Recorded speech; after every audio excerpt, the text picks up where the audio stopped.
Hi everybody, welcome along to an event with Bookshop 507 and Braille House. Today we are joined by the mother of one of our library members, Laura. Welcome, thank you for joining us. Hi, Andrew. Thank you for having me. A pleasure. So can you tell us a little bit about yourself? I am mum to Eva. Eva is 8.5 years old, and Eva has cortical visual impairment. So Eva lost her vision at the age of 1 through viral encephalitis. And so from there, we had a whole new, obviously, world of exploring world of vision impairment, I guess. And that's what brought us here to start getting involved in Eva learning Braille and just becoming part of a mainstream community, but in a slightly different way. Yeah, right. And how did you find Braille House? Actually, Eva was taking part in the Braille Literacy Challenge. Oh, So fantastic. we live on the Sunshine Coast, and Eva attends Chancellor State College, and they are a Queensland accredited school for children with a vision impairment. And part of the program was every year they took their vision impaired students down to Braille House for the Braille Literacy Challenge. So our first exposure was when Eva was 5, and we came down, and Eva was part of the fun group. So not in a big competitive group like the big kids. Yep. And she thought it was just the best thing ever to be around other kids like herself. And that was when she started to get her exposure to Braille. Yeah, I think it's really important that kids like Eva do find other kids like them. It's a good support group, and a lot of the people from the Braille Challenge actually become friends, lifelong friends as well. Yeah, Eva's at the age at the moment where she's questioning, why am I different? And I just want to fit in, and I want to be able to read this and that. And so going to the Braille Literacy Challenge really helps her connect, like you said, with other kids such as herself. And she's made some lovely friends. We see them every year, and they catch up, and have you read this? And what have you been doing? And that's cool. And it's just so cute to see that. And even friends that when she was attending a playgroup at Narbathon, she's caught up with them because they've all gone through the schooling system at different schools, and she's got to see them after so many years of being away from each other. So it's a really great support network there. Yeah, nice one. And how has Braille helped Eva? Wow, it's really opened up a whole new world. So obviously a child with a vision impairment, one of the big things is, how are they going to get exposed to literacy? How are they going to keep up with the school curriculum? How are they going to keep up in a social setting, talking with their friends and making that connection with things such as books? So when we started prep, her teacher there really pushed her to be learning Braille, just at the same time as her peers were learning how to read and write. And it was all through sight words and doing the old 6-egg carton and putting the ping pongs to learn the letters. So we all did that together, and Eva picked it up. Within a term, Eva knew the alphabet, and the reading was a little bit more challenging because knowing things like the I and the E is very similar, and so she would get herself confused. So there was probably a year or two where she struggled with that, and then suddenly it just clicked and everything just went off. She just started to read everything. So I had to learn Braille, and I had to type and translate Braille books for her. This is before we had a Mountbatten. So I had to, on the Perkins, trying to learn how to Braille Possum Magic and all these other authors that she loved. So really simple books because my Braille skills are very, very slow. So everything just went crazy from there. And it's helped her keep up with her peers. So, learning is 80 to 85% visual, and she is on par with her students, with the rest of the students in the grade, which is fantastic. And that's through the Braille, through the reading, through the writing, through, the mathematics that she's got to learn. And she's been able to keep up with that because of that constant exposure that we've had of Braille. Yeah, right. And I think that is a really important thing, is that to learn at the same level as your peers is really important. So what sort of opportunities do you think Braille is providing Eva? I mean, obviously it's the opportunity to learn at the same pace as her peers, but having access to more material that gives her an idea socially as well. So she, you know, if Harry Potter is popular, then she can discuss that with her friends as Yep. well. What are some of the other opportunities you think Braille has afforded her? And I think you can't discount the fact that for her to be able to learning alongside her peers, for an 8-year-old, it's a big thing. You know, they want to fit in, they want to be like their friends, they want to do everything like their friends. So for her to be able to sit in a reading group every Tuesday morning, she goes into her reading and writing groups, and the school brailles, it's usually a short story, the same that the rest of her group are reading, and they all have to read passages from it, and then they do comprehension assessments where they've got to go back and answer questions.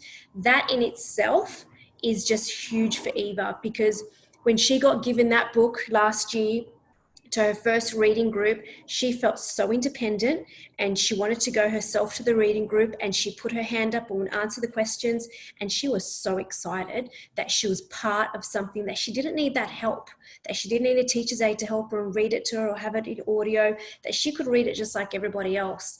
That in itself has been monumentous. Mm-hmm. Going, you know, being able to read signs. Now that Eva is fully proficient in Braille and in most of her contractions, just going into a lift and saying, I want to press the button. Let me see, what level are we going to? And we point things out to her. Oh, there's a Braille sign, Eva, and she will go and read it. We went overseas last year. We went across Europe and we found at Trafalgar Square in London that they had the sign in Braille, and she got to read it out to us. At the Louvre, they had a room for a tactile room, so then you could feel the size of the Louvre and the statue of Napoleon, and she got to read all those things. That was just huge for her, that she was part of the adventure, not with just us explaining to her, but her reading it as well. So just that inclusion, is the biggest thing for her. Yeah, we find that as well when we do particularly Braille menus for restaurants and cafes. That's a huge one, and I wish more of them had it. The Hog's Breath Cafe in Mooloolaba, they have a menu, and we only discovered it when we went a year ago. And I think I actually saw it on your site, and I thought, I better ask them when we go. And they pulled it out for her, and Eva's like, I have my own menu. And she's just, oh my gosh, do you know that they've got this and this? Because we don't read to her what's in the adult menu, we just read to her what's in the kids menu. Yep. She was just reading the whole menu. She was amazed at all the variety of food. She's, why can't I get this? So I wish more cafes and restaurants had Braille menus, because it just opens up the world for them. Yeah, it's and I think like then they, you know, pretty much having stuff read at them if they don't have that opportunity to read it themselves is. So what does Eva want to be when she grows up? Eva wants to be a chef. Nice. So we It's important for her to read menus. Yeah, you're right. We borrowed some of the cookbooks from Braille House. I think we got Jamie's 15-minute meals, and there was a vegetarian cookbook. And she was going through it and reading out the ingredients, and that was really fun for her. Because she's so tactile, we're always in the kitchen as well, so we're showing her, you know, the baking, and you're learning that the mathematics about what's a quarter cup, what's a half cup, and just all these different methods of doing things and how to mix stuff properly. She spends a lot of time with my mum in the kitchen when they make pancakes, and they make Spanish churros together. So my mum's teaching her how to beat it properly. And she wants to be a chef. She definitely has her sights set on it. So watch out. Yeah, yum. Yeah, and all the best. And it's good that we can have, I think, we do have such a range at Braille House. So yes, we have Harry Potter and we have the classics, but we also have you know, crossword books that people can get, and recipes and that sort of thing. I think any text should be able to be available in Braille as well. So we really try and have a broad range of that, so people can experience all forms of it. Yeah. Yeah. And does Eva have a favorite book? Eva is currently obsessed with Harry Potter. So when we've been trying to get her to read something like Harry Potter for a while, just because there was a lot of short stories and she kept saying she wanted something bigger. So I logged into the Braille House library catalogue and I found that you did have Harry Potter. And we actually came across Harry Potter a few years ago when we first visited a Braille House for the Braille Literacy Challenge. We got a tour of your library downstairs and we were just standing there I was in awe at the amount of books. And I saw the Harry Potter, and one of them, I think it had 13 volumes. And they were saying, so this is Harry Potter, this is just 13 volumes. I thought, oh, wow, that is huge. It's always been at the back of my mind. So we finally convinced Eva to read it.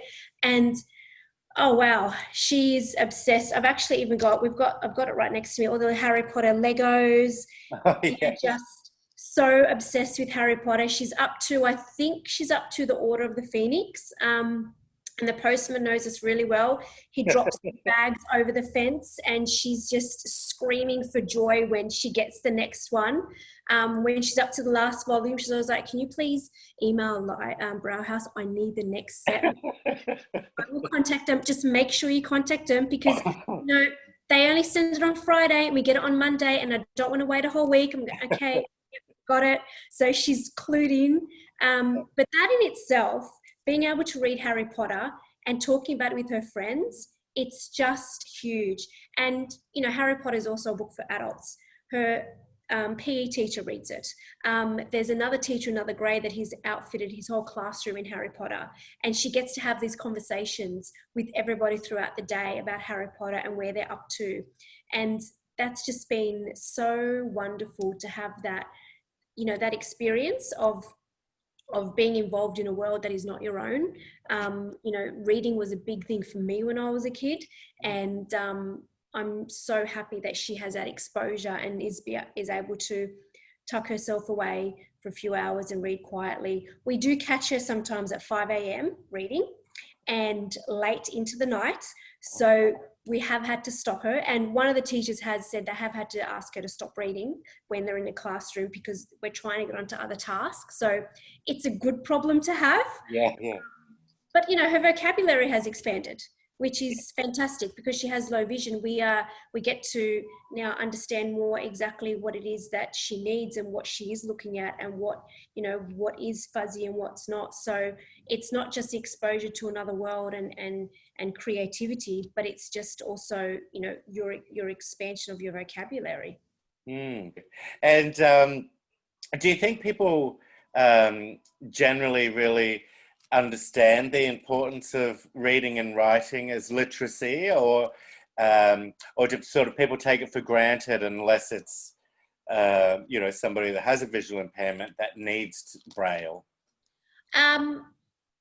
I think in our culture, in the Australian culture, we do understand the importance of literacy, and I say that because we were speaking to an overseas specialist, and they said that they hadn't come across a child such as Eva that has cortical visual impairment and that can read Braille, that most of their students learn by audio. And I couldn't understand that until I realised that most of these people grow up, I think, with a certain level of illiteracy. And that really surprised me, but it seems to be the norm in that culture.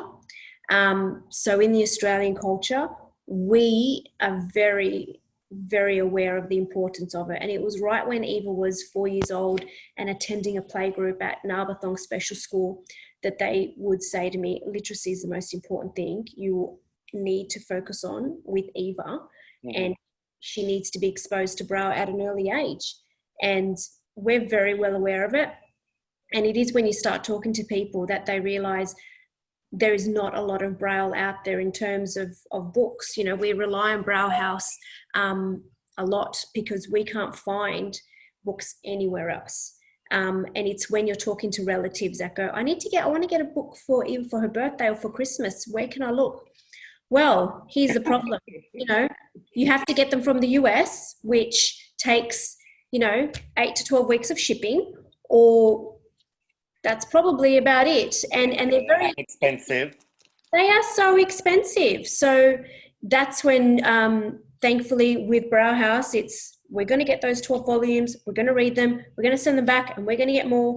And it is just a constant rollover of books, which is absolutely amazing. And when I do tell people about it, they just go, wow, you're really lucky that we have that. And we are super lucky because Eva is just such an avid reader.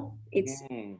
our own personal library. I think that culturally, we do want everybody to succeed. We want everybody to have the same opportunities, and that only comes from Braille for literacy. So it must be difficult in other cultures for them to sort of reconcile that, like, okay, well, we know that they're going to have less opportunities, but that's okay. Exactly, exactly. And that's a huge problem in itself that people just, you have people saying things, wow, it's amazing that she can read. And I go, why? Why is it amazing that she can read? Like, we should all have the same exposure to everything, whether you have a vision impairment or a hearing impairment or you've got cerebral palsy. Everybody should be allowed to have access to the same things. So it's funny, within our network that it has opened up a lot of things, a lot of these thoughts for our extended friends and family to go, you know what, you're actually right. Why can't she do that? Mm. So, yeah. And I guess it's just being exposed to it. Sort of, if people haven't been exposed to it, I think a lot of people actually stop and think and go, well, yeah, if my child had a visual impairment, I would want them to have every opportunity to succeed that they can. And if that includes Braille or whatever it is, then you just do it. Yeah, that's exactly right. Yeah. So obviously looking forward, we've missed the Braille Challenge this year. Next year, the Braille Challenge will be back, bigger and better than ever. Yeah. And has Eva used an e-Braille refreshable Braille device? No, so we're still on the Mountbatten. Mm-hmm.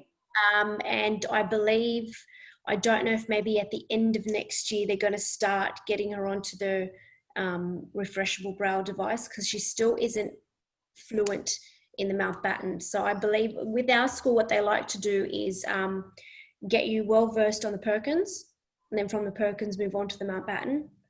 Be very well versed onto Mountbatten because it's a jump in technology from the Mountbatten to something like a refreshable device, Yep. and I think they want to take baby steps. Yeah, I think it's like everything really. You start by writing with a pen and paper before you get introduced to a computer, or yeah, I think it's really establishing that. So is there anything else that you want people to know or hear, or any thoughts that you have? Oh, look, I just think people should know the importance of having something like Braille House in the community, exposure to books, and even like you said, that you also provide services of doing menus in Braille for restaurants and cafes. I don't think many people know that. A little thing like that is so important for children and adults. There are so many vision impaired adults in the community as well.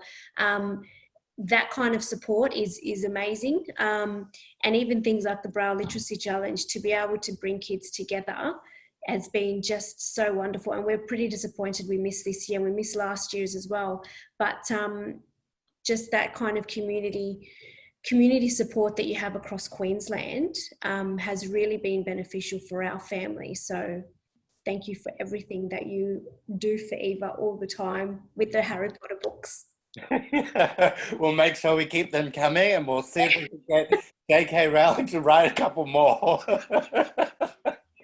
Yeah.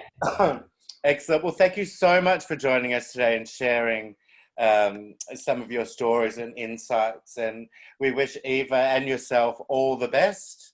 And yeah, thank you for joining us. Have a good day. Thank you, Andrew. Have a great day. All right. See you later. Bye.